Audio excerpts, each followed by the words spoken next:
Hello दोस्तों, स्वागत है आप सभी का हमारे YouTube channel exam 2.0 study channel पर। दोस्तों आज के इस वीडियो में हम लोग प्रश्नावली 1.4 की प्रश्न संख्या 3 को हल करने वाले हैं। तो दोस्तों इस वीडियो को आप लोग अंत तक जरूर देखिएगा और वीडियो पसंद आता है तो इसको लाइक कर दीजिएगा और चैनल पर नए आए हैं तो चैनल को सब्सक्राइब करके बेल आइकन बटन भी दबा दीजिएगा ताकि हमारा एक भी वीडियो का नोटिफिकेशन आपसे मिस ना हो सके। तो चलिए दोस्तों इस वीडियो को शुरू करते हैं। तो दोस्तों प्रश्न संख्या 3 कहा है कि कुछ वास्तविक संख्याओं के दशमलव प्रसार नीचे दिए हैं। प्रत्येक स्थिति के लिए निर्धारित कीजिए कि यह संख्या परिमेय संख्या है या नहीं। यदि यह परिमेय संख्या है और p/q के रूप की है तो q के अभाज्य गुणनखंडों के बारे में आप क्या कह सकते हैं। तो दोस्तों क्वेश्चन यहाँ पर दिया गया है, प्रश्न संख्या 3 है जिसमें आपको बताना है कि ये परिमेय संख्या है भी या नहीं है। तो पहले आपको ये पहचानना है कि परिमेय संख्या कौन है इन तीनों में से। अगर परिमेय संख्या है तो उसके p/q के रूप में अगर बनती है तो q को आप लोग क्या कहेंगे, उसके अभाज्य गुणनखंडों के बारे में। तो दोस्तों इस प्रश्न को हल करने से पहले हम लोग जान लेते हैं कि परिमेय संख्या किसे कहते हैं। तो चलिए देखते हैं यहाँ पर। तो दोस्तों कोई भी संख्या हो अगर p/q के रूप में है, p/q के रूप में कोई भी संख्या है तो उसे हम लोग क्या कहेंगे, परिमेय संख्या कहेंगे। के रूप में हो तो वो उसे हम लोग परिमेय संख्या कहेंगे। एग्जाम्पल के तौर पर अगर बात करें तो एग्जाम्पल के तौर पर आपका 2/3 हो जाएगा, ये भी परिमेय संख्या है। अगर 3/7 है, ये भी परिमेय संख्या है। 349/17 है, ये भी परिमेय संख्या है। इस तरीके से परिमेय संख्या है। लेकिन यहाँ पर एक कंडीशन है कि q जो होगा वो 0 नहीं होना चाहिए, q 0 के बराबर नहीं होना चाहिए। अगर बात करें 0 की, 0 है कि नहीं, परिमेय संख्या है कि नहीं, तो दोस्तों ये परिमेय संख्या है क्योंकि इसके जो बट्टा में होगा ना वो 1 यहाँ पर लिख सकते हैं। यहाँ पर परिमेय संख्या होती है क्योंकि 0/1 होता है। ठीक है दोस्तों, ऊपर अगर 0 रहेगा लेकिन नीचे 0 नहीं होना चाहिए। q में 0 नहीं होना चाहिए। अगर 0 है तो ये परिमेय संख्या नहीं होगा, इसीलिए q को 0 नहीं होना चाहिए परिमेय संख्या होने के लिए। अब हम बात करते हैं कि परिमेय संख्या ये तो भिन्नों में हो गया दोस्तों। अब हम बात करते हैं दशमलव प्रसार में। अगर दशमलव प्रसार अगर आपका दशमलव के कुछ स्थान तक जाकर के रुक जाता है, जैसे मान लीजिए 2.345 इतना स्थान पर जाकर के रुक गया है, तो इसे हम लोग कहते हैं शांत। क्या कहते हैं दोस्तों, शांत कहते हैं।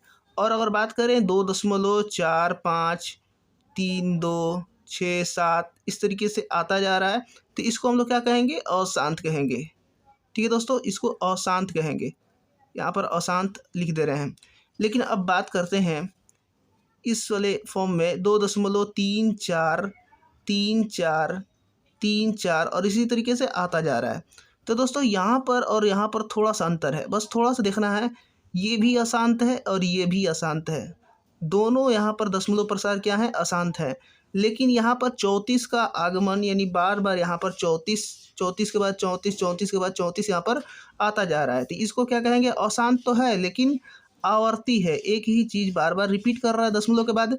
और यहाँ पर अनावर्ती है, क्या कहेंगे, अनावर्ती है। ठीक है दोस्तों, इतना अनावर्ती है। लेकिन हम ये सब क्यों बता रहे हैं, आपको ये समझाने के लिए कि क्या इसको हम लोग p/q के रूप में लिख सकते हैं या नहीं।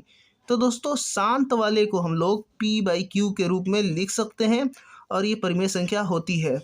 और अशांत वाले को हम लोग p/q के रूप में नहीं लिख सकते हैं, तो दोस्तों ये परिमेय संख्या नहीं होगी।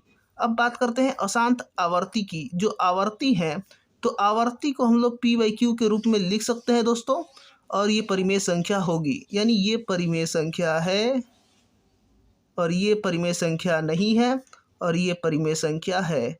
तो दोस्तों जिसको हम लोग p/q के रूप में लिख सकते हैं उसे परिमेय संख्या कहते हैं, जिसको हम लोग नहीं लिख सकते हैं उसे अपरिमेय संख्या कहते हैं। तो दोस्तों आप लोग समझ गए होंगे इस वाले फॉर्म में, दशमलव प्रसार के फॉर्म में। तो चलिए अब हम लोग प्रश्न को हल करते हैं।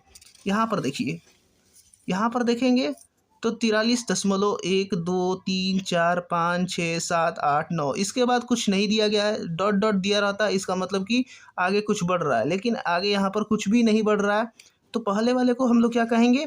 यहाँ पर हल में देखिए दोस्तों, हल में यहाँ पर पहला का हल हो जाएगा, दिया है पहला दिया है 43.123456789।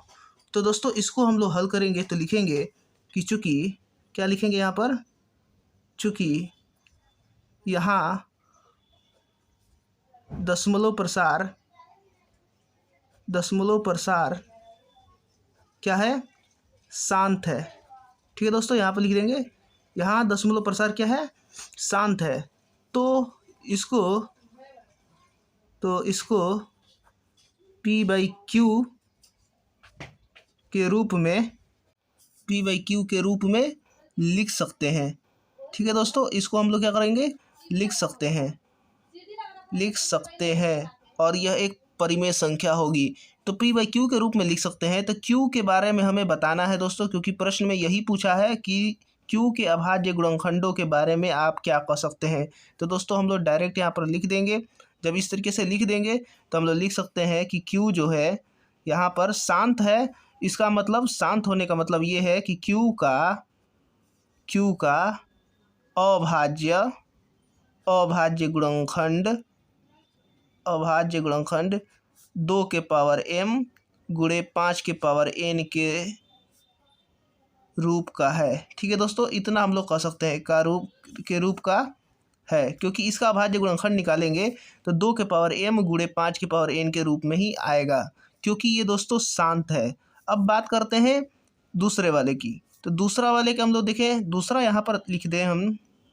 यहाँ पर दूसरा का हल यहाँ पर दिया गया है 0.120, फिर 1200, 12000, इसी तरीके से बढ़ता जा रहा है। तो हम लोग पहले दूसरा लिख लेते हैं। क्या लिखा है, 0.120, फिर उसके बाद 1 2, फिर 2 0 दे दिया है, फिर 1 2 दे करके 3 0 दे दिया है। यानी ये ठीक से बढ़ नहीं रहा है, यानी क्रम में नहीं बढ़ रहा है, आवर्ती नहीं है। इसका मतलब ये है कि जैसा मैंने बताया था पहले कि ये अशांत है। सबसे पहले इतना जान लीजिए कि ये अशांत है, शांत तो है नहीं। तो हम लोग क्या लिख सकते हैं यहाँ पर, चूंकि यहाँ दशमलव प्रसार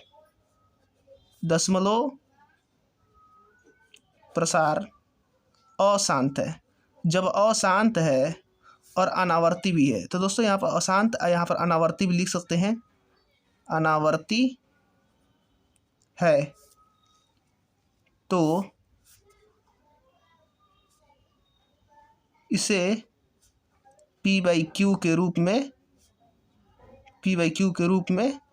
नहीं लिख सकते हैं, अर्थात यह क्या हो जाएगा, अपरिमेय संख्या हो जाएगा। अर्थात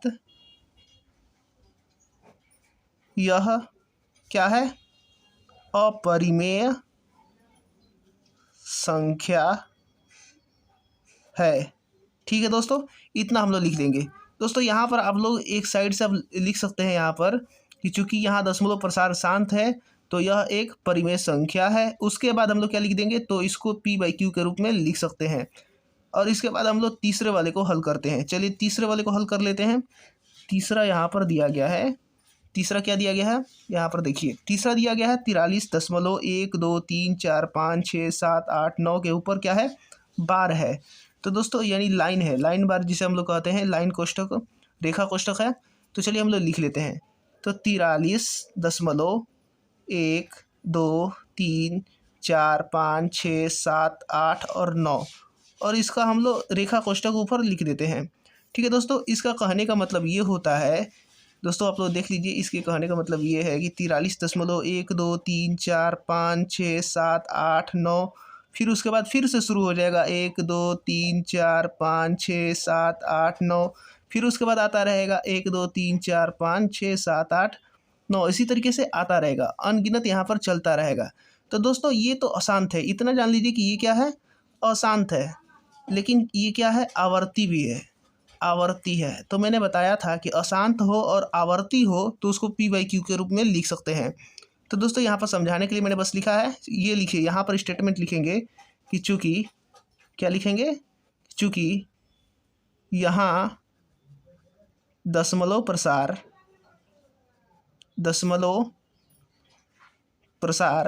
क्या है, अशांत आवर्ती है, अशांत आवर्ती है, तो क्या कह सकते हैं, तो यह एक परिमेय संख्या है, तो यह एक परिमेय संख्या है और इसे P/Q यानी P/Q के रूप के रूप में लिख सकते हैं।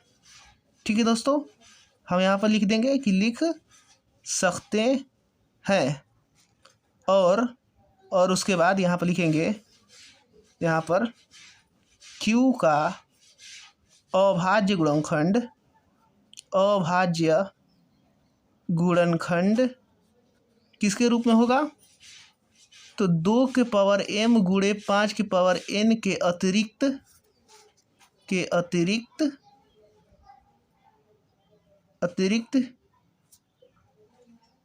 कोई दूसरा गुणनखंड भी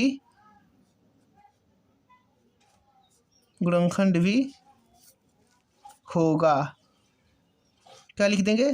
Q का अभाज्य गुणनखंड में 2 के पावर m गुणे 5 के पावर n के अतिरिक्त कोई दूसरा गुणनखंड भी होगा। तो दोस्तों हम लोग यहाँ पर इतना लिख देंगे। और दोस्तों उम्मीद करता हूँ कि वीडियो आपको पसंद आई होगी, तो इसको लाइक कर दीजिएगा, और चैनल पर नए आए हैं तो चैनल को सब्सक्राइब करके बेल आइकन बटन भी दबा दीजिएगा, ताकि हमारा एक भी वीडियो को नोटिफिकेशन आपसे मिस ना हो सके। तो दोस्तों ये खत्म हो गया, लास्ट एक्सरसाइज यहाँ पर था 1.4, और यहाँ पर प्रश्न संख्या 3 भी यहाँ पर खत्म हो गया। तो मिलते हैं अगले वीडियोज़ में और अगले चैप्टर के साथ।